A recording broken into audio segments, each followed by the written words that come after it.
পরহংসবরং পরমার্থপতিং পতিতোদ্ধরণে কৃতবেশযতিম যতিরাজগণৈ পরিসেব্যপদং প্রণমামি সদা প্রভুপাদপদম প্রণমামি সদা প্রভুপাদপদম প্রণমামি সদা প্রভুপাদপদম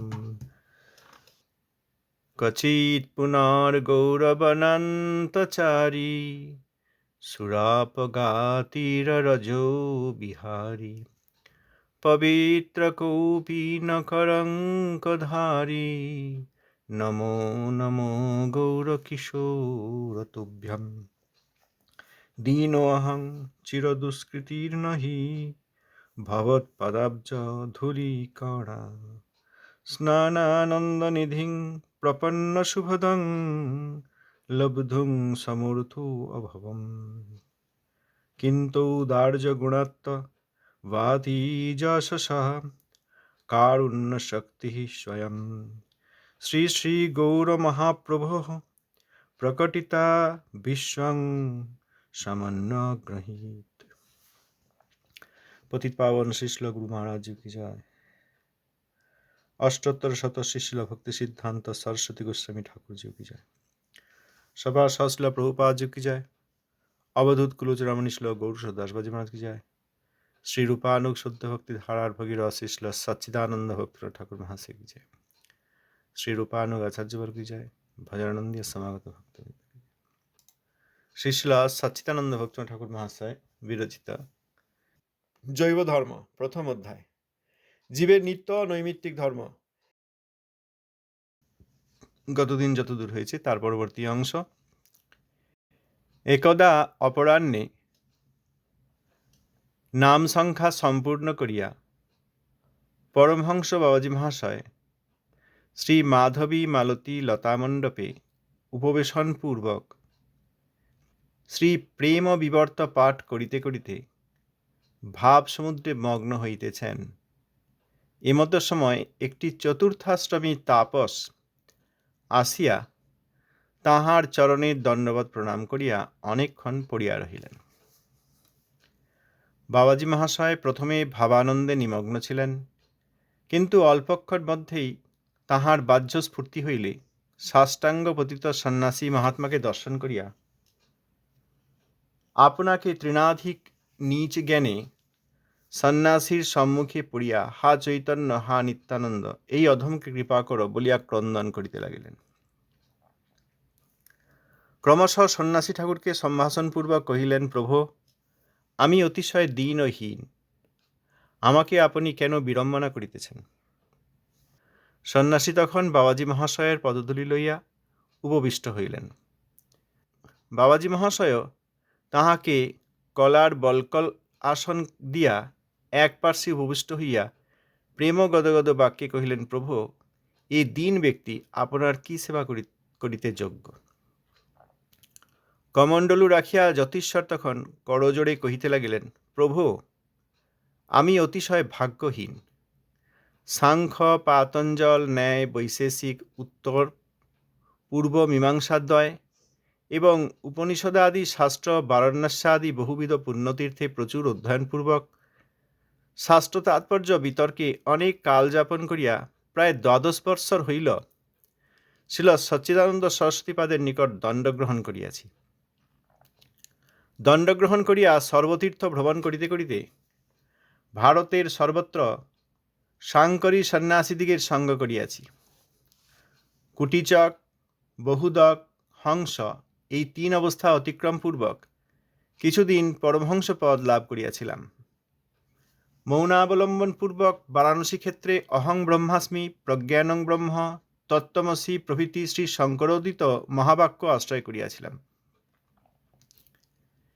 এক দিবস কোন সাধু বৈষ্ণব উচ্চৈশ্বরে হরিলীলা গান করিতে করিতে আমার সম্মুখ দিয়া চলিয়া গেলেন। আমি চক্ষু উন্মীলন করত দেখিলাম যে সেই বৈষ্ণব অশ্রুধারায় স্নাত এবং তাহার সর্বশরীর পুলকে পরিপূর্ণ। গদগদস্বরে শ্রীকৃষ্ণ চৈতন্য প্রভু নিত্যানন্দ এই নামটি বলিতেছেন ও নৃত্য করিতে করিতে স্খলিতপদ হইয়া পড়িয়া যাইতেছেন। তাহাকে দেখিয়া ও তাহার গান শ্রবণ করিয়া আমার হৃদয়ে যে কি একটি অনির্বচনীয় ভাব উদয় হইল, তাহা আমি আপনার নিকট বর্ণন করিতে অক্ষম। ভাব উদয় হইল বটে, তথাপি স্বীয় পরমহংস পদ মর্যাদা রক্ষা করিবার জন্য আমি আর তাহার সহিত আলাপ করিতে পারিলাম না। হা ধিক, ধিক আমার পদমর্যাদা, ধিক আমার ভাগ্য!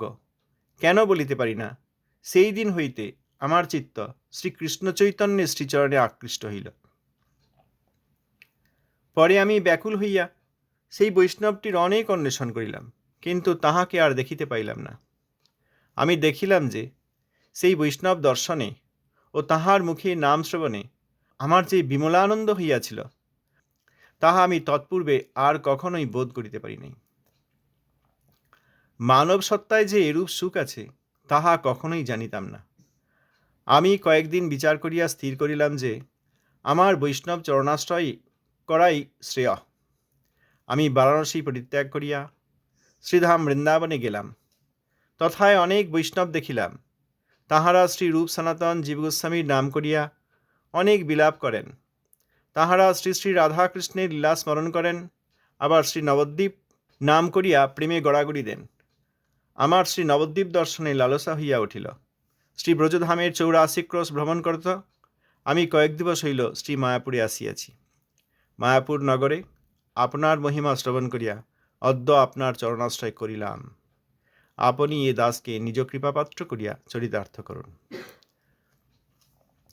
পরমহংস বাবাজী মহাশয় দন্তে তৃণ ধরিয়া ক্রন্দন করিতে করিতে বলিলেন, সন্ন্যাসী ঠাকুর, আমি নিতান্ত অপদার্থ।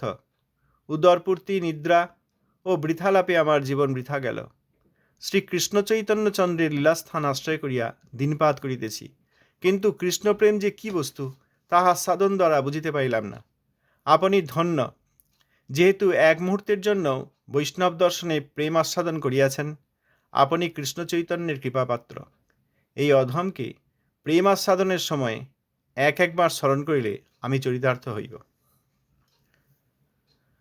এই বলিতে বলিতে বাবাজী মহাশয় সন্ন্যাসী ঠাকুরকে দৃঢ় আলিঙ্গন দিবার সময় চক্ষের জলে তাহাকে স্নান করাইলেন।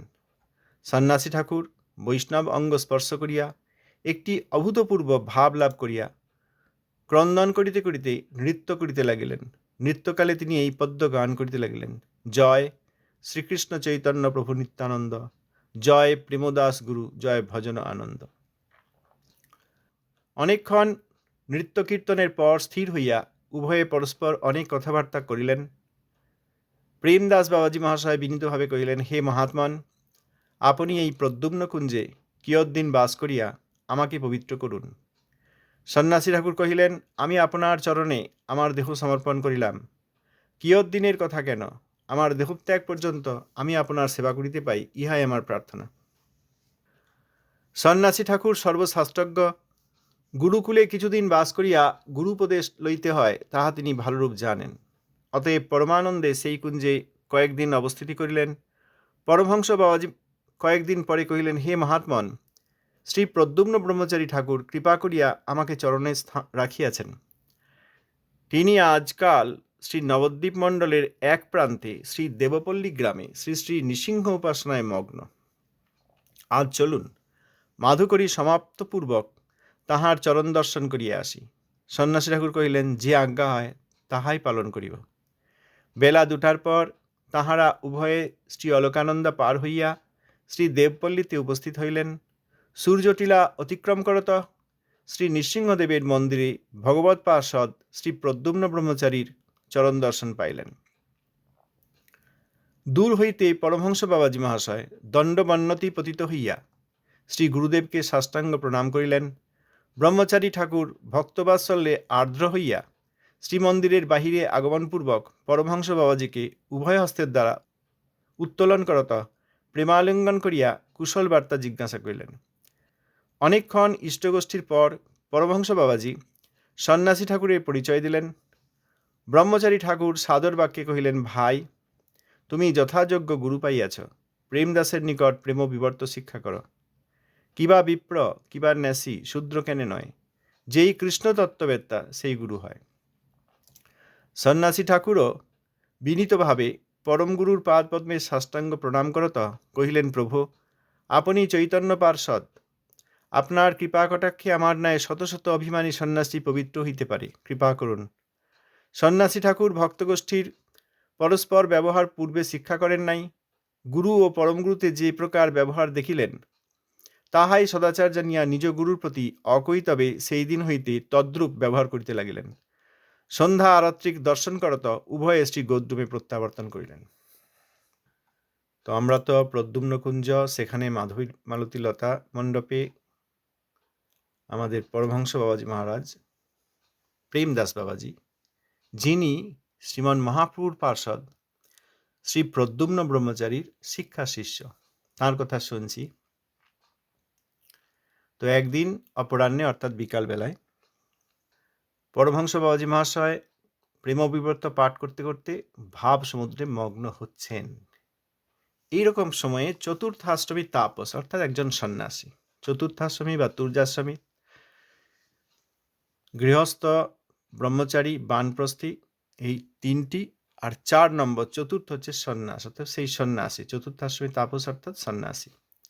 একজন সন্ন্যাসী এসে তাঁর চরণে দণ্ডবত প্রণাম করে অনেকক্ষণ পড়ে রয়েছেন। প্রণাম করে উঠে পড়েননি, প্রণাম করে পড়ে রয়েছেন সন্ন্যাসী। আর এই প্রেমদাস বাবাজি মহারাজ তিনি ভাব সমুদ্রে মগ্ন হচ্ছেন, অতএব মগ্ন হয়ে কিছুক্ষণ অবস্থান করলেন।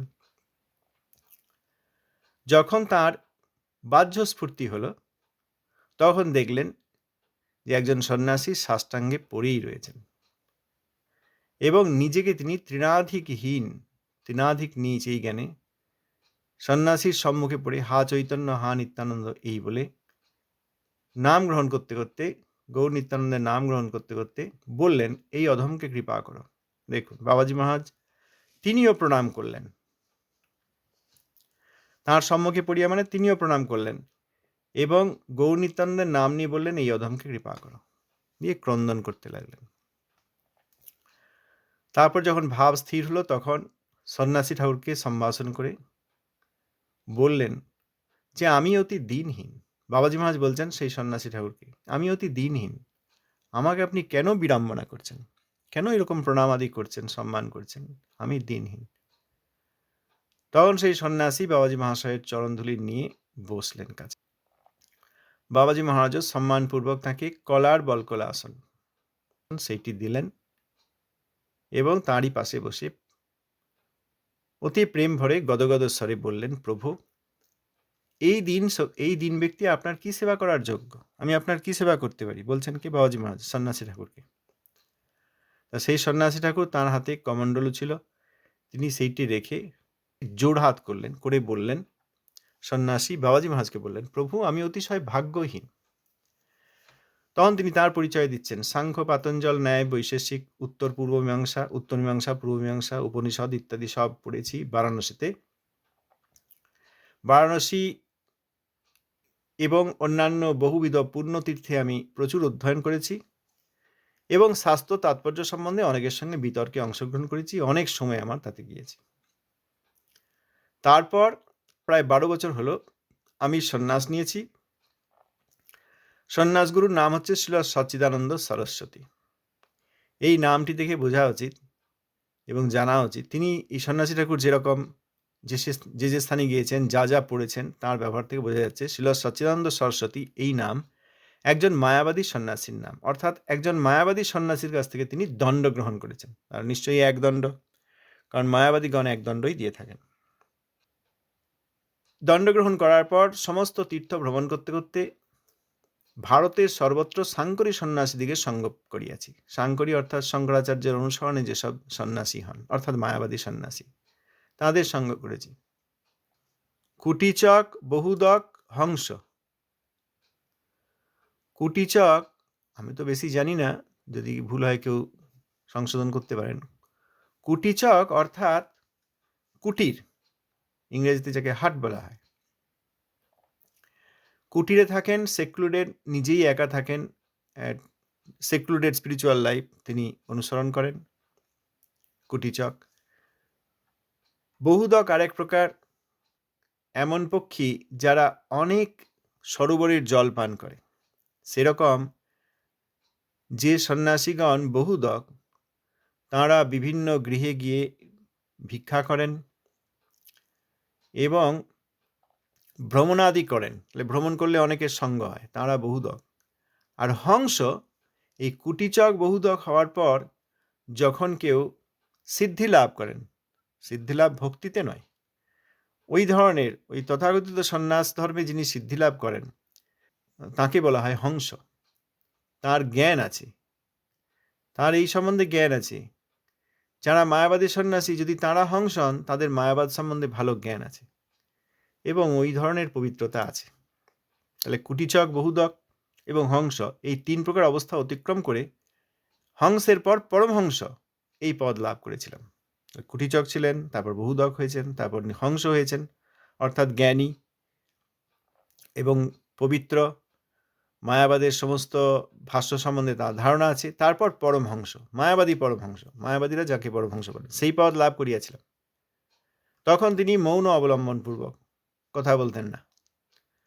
বারাণসী ক্ষেত্রে শ্রী শঙ্করাচার্যের যে মহাবাক্য সমূহ আছে, বেদেরই এক এক অংশ নিয়ে তিনি দিয়েছেন। অহং ব্রহ্মাস্মি, প্রজ্ঞানং ব্রহ্ম, তত্ত্বমসি, অর্থাৎ আমি ব্রহ্ম ইত্যাদি, এই যে সব মহাবাক্য আছে, প্রণব আছে, শ্রী শঙ্করাচার্যের নীতি অনুসারে মায়াবাদের মূল মন্ত্র এগুলি, সেইগুলিকে আশ্রয় করেছিলাম। একদিন একজন সাধু বৈষ্ণব উচ্চৈশ্বরে হরিলীলা গান করতে করতে তাঁর সম্মুখ দিয়ে চলে গেলেন। সন্ন্যাসী বলছেন, আমার সম্মুখ দিয়ে চলে গেলেন। তখন আমি চোখ খুলে দেখলাম যে সেই বৈষ্ণব অশ্রুধারায় স্নাত, অর্থাৎ তিনি ক্রন্দন করছেন প্রেমে, আর তাঁর সর্বশরীর পুলকে পরিপূর্ণ, গায়ে কাঁটা দিয়ে গেছে, আর কৃষ্ণের প্রেম লীলা, হরি প্রেম লীলা গান গাইতে গাইতে তিনি যাচ্ছেন। তিনি শ্রী কৃষ্ণ চৈতন্য প্রভু নিত্যানন্দ এই নাম বারবার বলছেন গদগদ স্বরে। তাহলে তাঁর অশ্রুধারা হচ্ছে, নয়নঙ্গল অশ্রুধারয়া, সর্বশরীরে পুলক হচ্ছে, তার স্বর গদগদ।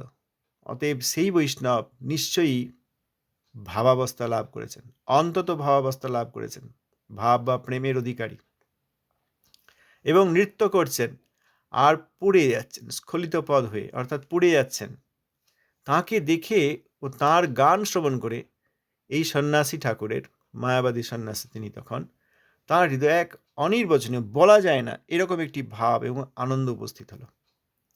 তিনি বলছেন, প্রেমদাস বাবাজি মহারাজকে এই সন্ন্যাসী ঠাকুর বলছেন যে আমি আপনার কাছে বর্ণনা করতে পারবো না, এত আনন্দ হলো হৃদয়ে। ভাব উদয় হলো ঠিকই, কিন্তু যে সাধু বৈষ্ণবকে দেখে ভাব উদয় হলো, আমি নিজে পরমহংস, এই জন্য সেই পরমহংস পদের মর্যাদা রক্ষা করার জন্য আমি তার সঙ্গে আলাপ করতে পারলাম না। মানে তিনি ভেবেছেন আমি তো পরমহংস, মৌন অবলম্বন করেছি, অহং ব্রহ্মাস্মি, তত্ত্বমসি, এইসব বাক্য আমি ধ্যান করি, এইগুলি আমার জীবনের মন্ত্র হয়েছে। এখন আবার এই গৌর নিত্যানন্দের নাম করে যিনি ভাবুক, তার সঙ্গে আমি আলাপ করি কি করে?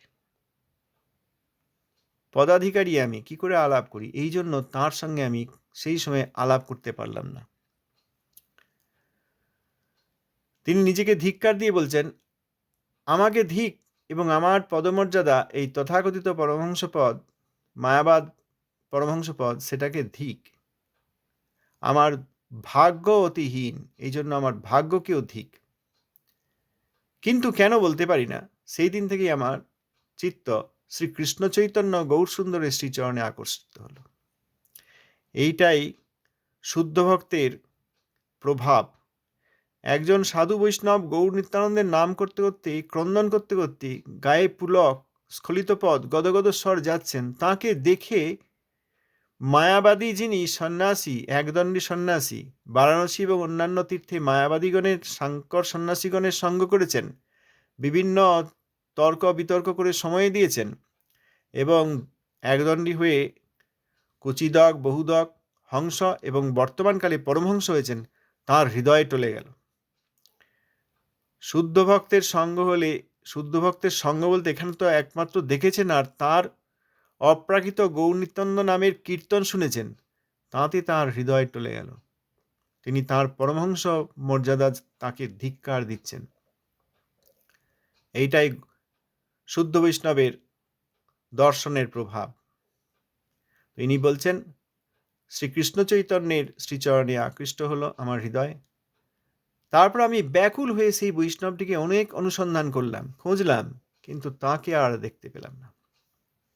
তিনি বুঝতে পারছেন যে সেই মহাবৈষ্ণবের দর্শনে ও তাঁর শ্রীমুখে গৌরনিত্যানন্দের নাম শ্রবণ করে যে বিমলানন্দ হয়েছে, বিমলানন্দ, বিমল অর্থাৎ যার মধ্যে কোনো মল নেই, প্রাকৃতত্ব নাই, প্রাকৃতত্বই হচ্ছে মল, যে বিমলানন্দ হয়েছিল তা আমার এর আগে কোনো দিনই হয়নি।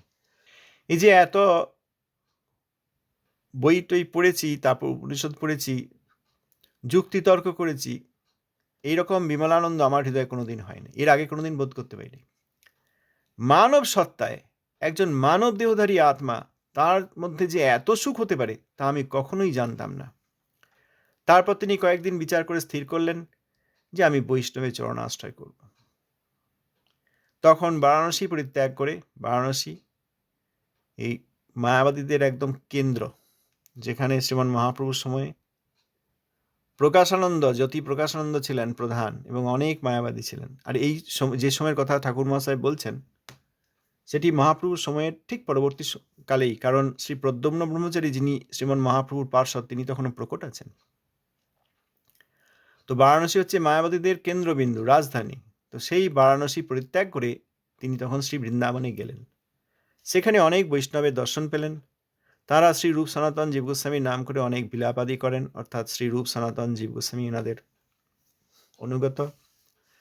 তারা শ্রী শ্রী রাধাকৃষ্ণের লীলা আদি স্মরণ করেন, আবার নবদ্বীপের নাম করে প্রেমে গড়াগড়ি দেন, অর্থাৎ গৌরসুন্দর এবং কৃষ্ণচন্দ্র দুইজনেরই ভজন করেন। তাদের মুখে শ্রী নবদ্বীপের নাম শ্রবণ করলেন, নবদ্বীপের নাম নিয়ে তারা প্রেমে গড়াগড়ি দিচ্ছেন ভূমিতে। এই দেখে নবদ্বীপ দর্শনে এই সন্ন্যাসীর লালসা হলো, ইচ্ছা হলো যে আমি নবদ্বীপ দর্শন করবো। এরা যে ধামের নাম বলছেন বৈষ্ণবগণ বৃন্দাবনে, সেই শ্রী নবদ্বীপ ধাম আমি দর্শন করবো, লালসা হলো। তখন ব্রজধামের 84 ক্রোশ যে ব্রজধাম, সেই ভ্রমণ করতে করতে তারপর কয়েকদিন হলো ইনি মায়াপুর ধামে এসেছেন। এই কথা তিনি এই সন্ন্যাসী প্রেমদাস বাবাজি মহারাজকে বলছেন। মায়াপুর নগরে এসে শ্রী প্রেমদাস বাবাজি মহারাজের মহিমা শ্রবণ করে আজ আমি আপনার চরণাশ্রয় করিলাম। দেখুন বলছেন, মায়াপুর নগরে আপনার মহিমা শ্রবণ করিয়া অদ্য আপনার চরণাশ্রয় করিলাম। এই যে চরণাশ্রয় করলেন, এটিতেই তাঁর দীক্ষা হলো। এর আগে আমরা শুনেছি, এই গ্রন্থে লেখা রয়েছে যে শ্রী প্রদ্যুম্ন ব্রহ্মচারীর শিক্ষা শিষ্য শ্রী প্রেমদাস বাবাজি। আমরা আলোচনা করেছি শিক্ষা শিষ্যের মাধ্যমেও পরম্পরায় যুক্ত হওয়া যায়। আর এখানে সন্ন্যাসী ঠাকুর বলে দিলেন আমি আপনার চরণাশ্রয় করিলাম, এতেই তিনি শিষ্য হয়ে গেলেন। কারণ আত্মনিবেদন করলেই গুরুপদাশ্রয় হয়। আমাদের ধারণা দীক্ষা অর্থাৎ মন্ত্র পেলে তখন গুরুপদাশ্রয় হয়। মন্ত্র অবশ্যই গুরুপদাশ্রয়ের একটি অঙ্গ, কিন্তু যখন কোনো আত্মা প্রকৃত অর্থেই একজন শুদ্ধ বৈষ্ণবকে অন্তরেও জানেন যে আমি এনার চরণাশ্রয় করলাম, তখনও গুরুত্বে বরণ করা হয়, অর্থাৎ তখনও পরম্পরায় যুক্ত হওয়া যায়। সন্ন্যাসী মহারাজ আবার উপরে এই লাইনটা, মায়াপুর নগরে আপনার মহিমা শ্রবণ করিয়া অদ্য আপনার চরণাশ্রয় করিলাম। এই কথাই আমরা কয়েকদিন আগে পরমগুরু শ্রী গৌরকিশোর গ্রন্থ থেকে শিল ভক্তিবিনোদ ঠাকুর সম্বন্ধে শ্রীমদ্ ভক্তি প্রদীপ তীর্থ গোস্বামী মহারাজ, পূর্বকালে যাঁর নাম শ্রী জগদীশচন্দ্র বসু, তাঁকেই বাবাজি মহারাজ বললেন। তিনি যখন বললেন আমার এখনো দীক্ষা হয় নাই, তখন বাবাজি মহারাজ বললেন আমার এখনো গুরুপাদাশ্রয় হয় নাই, কারণ তার মন্ত্র দীক্ষা এখনো গ্রহণ হয়নি। তখন বাবাজি মহারাজ বললেন কেন হয়নি, আপনি তো গুরুপাদাশ্রয় করেছেন। আত্মনিবেদন ক্ষেত্র শ্রী মায়াপুরে ছিল ঠাকুর মহাশয়ের চরণে আপনি আত্মনিবেদন করেছেন, এটিই তো গুরুপাদাশ্রয়। আপনি যান, ঠাকুর মহাশয় অপেক্ষা করছেন, আপনাকে দীক্ষা দেবেন, অর্থাৎ আপনাকে কাম বীজ কাম গায়ত্রী দেবেন, অর্থাৎ মন্ত্র দেবেন। আর গুরুচরণাশ্রয় তার আগেই হয়েছে, যখন আত্মনিবেদন করেছেন। এখানেও ইনি বললেন চরণাশ্রয় করিলাম, অর্থাৎ আত্মনিবেদন করলাম। এরপর সেই সন্ন্যাসী ঠাকুর শিল প্রেমদাস বাবাজি মহারাজকে বললেন আপনি এ দাসকে নিজ কৃপাপাত্র করিয়া চরিতার্থ করুন। আবার গুরু কি করছেন দেখুন, আমার গুরু মহারাজ তো সকলকে প্রণাম করতেন, শুনলে আজকাল অবাক হবেন অনেকে। আজকাল এরকম দেখা যায় যে গুরু শিষ্যকে প্রণাম করছে। এখানে দেখুন, পরমহংস বাবাজি মহাশয় দন্তে তৃণ ধরিয়া ক্রন্দন করিতে করিতে বলিলেন, সন্ন্যাসী ঠাকুর, আমি নিতান্ত অপদার্থ। দন্তে তৃণ ধারণ মানে কি? লিটারাল অর্থে দন্তে তৃণ ধারণ এই কথাটির অর্থ তৃণাদপি শুনিছই। কাঁদতে কাঁদতে বললেন, সন্ন্যাসী ঠাকুর, আমি নিতান্ত অপদার্থ। উদরপূর্তি, নিদ্রা ও বৃথালাপে আমার জীবন বৃথা গেল। উদরপূর্তি অর্থাৎ এই খাবো, খিদে পেয়েছে, পেট ভর্তি রাখতে হবে। নিদ্রা অর্থাৎ ক্লান্তি, অবসন্ন, আমি এবার ঘুমাতে চাই। আর বৃথা লাভ অর্থাৎ যে সময় জেগে থাকি, খাওয়া দাওয়া করি, ঘুমাই, আর যে সময় জেগে থাকি আমি বৃথা লাভ করি, আমার জীবন বৃথা গেল। তা কি ঠিক? সেটা কি সত্যি? না। এনার কথা আগেই ঠাকুরমশাই বলে দিয়েছেন যে ইনি প্রতিদিন 2 লক্ষ হরিনাম করেন, তাহলে দিনের অনেকটা সময় হরিনাম করেন। তারপর তিনি মাধুকরী করেন। আর যখন হরিনাম হয়ে গেছে এবং বাকি সময়টা ইনি ছিল জগদানন্দ পণ্ডিত মহাপ্রভুর পার্ষদ, যিনি শ্রীমতী সত্যভামাদেবীর অবতার, সেই জগদানন্দ পণ্ডিতের শ্রী প্রেমবিবর্ত পাঠ করেন। কিন্তু ইনি নিজে বলছেন, আমি উদরপূর্তি করি, আমার নিদ্রা আর বৃথালাপ, এতে আমার জীবন বৃথা গেল। শ্রী কৃষ্ণ চৈতন্য চন্দ্রের লীলাস্থান আশ্রয় করিয়া দিনপাত করিতেছি, কিন্তু কৃষ্ণপ্রেম যে কি বস্তু তাহা আস্বাদন করিয়া বুঝিতে পারিলাম না। ইনি তো ভাবাবিষ্ট হয়ে পড়েন। সন্ন্যাসী ঠাকুর যখন এলেন এবং সাষ্টাঙ্গ প্রণাম করেছিলেন, তখন তিনি ভাবাবিষ্ট অবস্থায় ছিলেন, কিন্তু নিজে বলছেন যে আমি গৌরসুন্দরের লীলাস্থান অর্থাৎ এই গদ্রুমধাম আশ্রয় করেছি ঠিকই, কিন্তু কৃষ্ণপ্রেম যে কি বস্তু তা আমি আস্বাদন দ্বারা বুঝতে পারলাম না, অর্থাৎ নিজে আস্বাদন করি নাই। আপনি ধন্য। পরমহংস বাবাজী মহারাজ যাঁর চরণাশ্রয় করলেন সন্ন্যাসী, যাকে গুরু স্বীকার করলেন, সেই গুরু এই সন্ন্যাসী ঠাকুরকে শীর্ষস্থানীয় তাকে বলছেন আপনি ধন্য, কারণ এক মুহূর্তের জন্য বৈষ্ণব দর্শনে প্রেম আস্বাদন করেছেন। আপনি এই যে বললেন, উনি যে বললেন না যে আমার হৃদয়ে এক বিমলানন্দ উপস্থিত হলো, যেটা আজ পর্যন্ত কোনোদিন হয় নাই। এই ন্যায়, পাতঞ্জল ইত্যাদি এবং বিভিন্ন উপনিষদাদি পড়ে সেই সম্বন্ধে তর্ক বিতর্ক করে কুচিদক, বহুদক, হংস, পরমহংস ইত্যাদি পদ গ্রহণ করেও, একদণ্ড সন্ন্যাসী হয়ে বিভিন্ন তীর্থে ভ্রমণ করেও, সাংকর সন্ন্যাসীদের সঙ্গে সর্বদা সঙ্গ বিতিয়েও আমি কখনো এইরকম বিমলানন্দ আস্বাদন করি নাই বলেছেন। আর একজন সাধু বৈষ্ণব তিনি গৌর নিত্যানন্দের নাম করে স্খলিত পদ হয়ে তিনি যে অশ্রু বিসর্জন করে অঙ্গে পুলক ইত্যাদি, এইটি দেখে ওনার যে এক মুহূর্তের জন্য এরকম মনে হয়েছিল যে এইরকম বিমলানন্দ আমি লাভ করিনি, সেই কথাটা দিয়ে বাবাজি মহারাজ তাঁকেই বললেন যে আপনি এক মুহূর্তের জন্য তো বৈষ্ণব দর্শনে প্রেমাস্বাদন করেছেন, অতএব আপনি শ্রীকৃষ্ণ চৈতন্যের কৃপাপাত্র, গৌর সুন্দরের কৃপাপাত্র, না হলে এরকম হয় না। এই অধমকে প্রেম আস্বাদনের সময় একবার স্মরণ করিলে আমি চরিতার্থ হইব।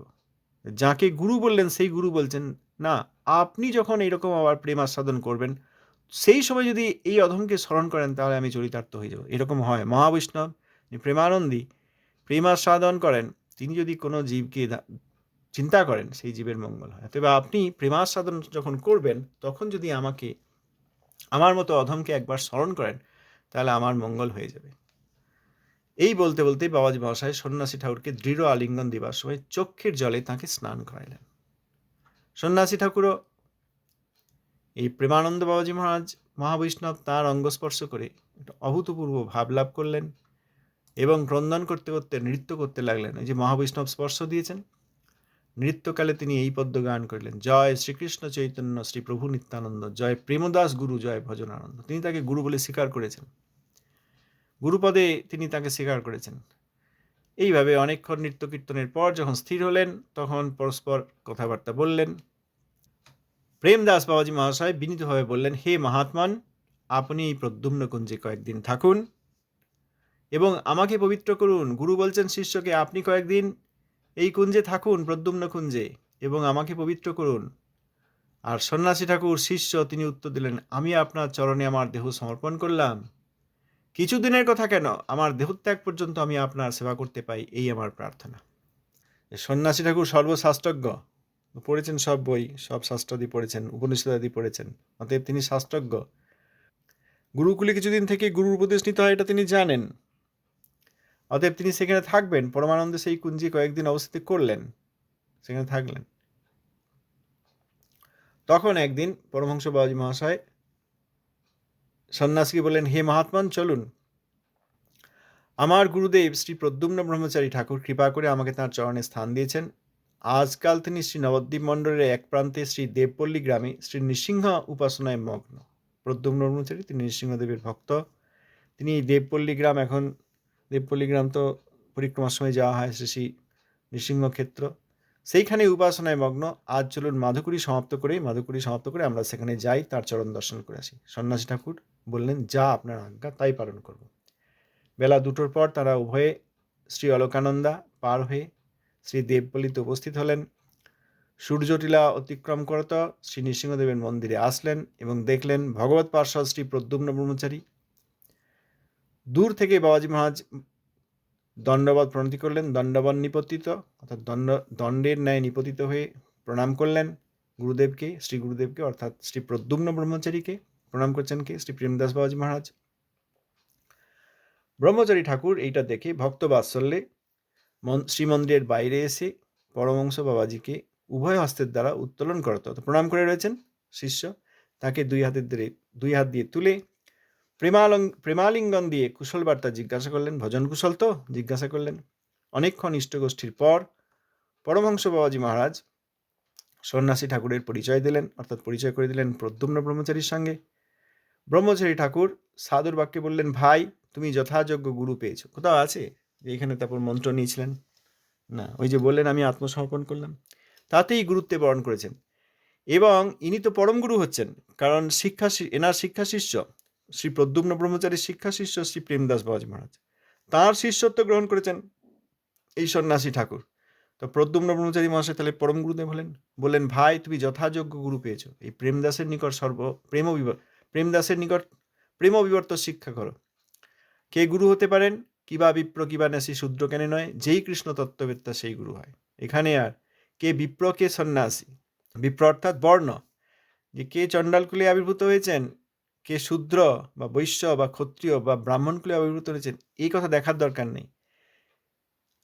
কিবা ন্যাসী অর্থাৎ আশ্রম, সন্ন্যাসী না বানপ্রস্থী না ব্রহ্মচারী না গৃহস্থ, এও দেখার দরকার নেই।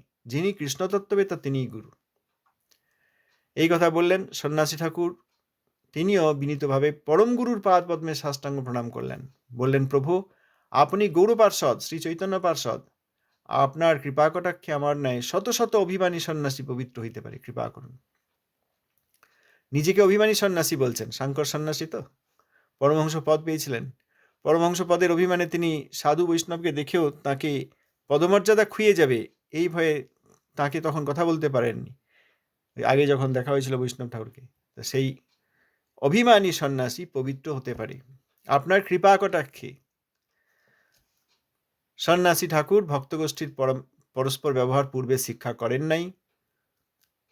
ভক্তগোষ্ঠীর ব্যবহার তিনি জানতেন না। তিনি গুরুকুলে থাকতে হয়, গুরুর উপদেশ নিতে হয়, সব জানতেন, কিন্তু ভক্তগোষ্ঠী শুদ্ধ ভক্তগণ একত্রিত হলে কি ব্যবহার হয় সেইটা আগে শিক্ষা করেন নাই। অতএব এই সন্ন্যাসী ঠাকুরের গুরু শ্রী প্রেমদাস বাবাজি এবং পরম গুরু শ্রী প্রদ্যুম্ন ব্রহ্মচারী, তাদের মধ্যে যে ব্যবহার, অর্থাৎ গুরু পরম গুরুকে কিরকম সম্মান করছেন, সেইটা দেখে সেইটি সদাচার, এইটা জেনে নিজের যে গুরু অর্থাৎ শ্রী প্রেমদাস বাবাজি, তার প্রতি অকৈতবে অমায়ায় অর্থাৎ কোনো ছলনা না করে সেই দিন থেকে সেই রকম ব্যবহার করতে লাগলেন। সন্ধ্যা আরতির দর্শন করে উভয়ে শ্রী গোদ্রুমে প্রত্যাবর্তন করলেন। আগামীকাল আবার এইখান থেকে হবে। ধন্যবাদ, প্রণাম। কেউ কিছু বলতে চান?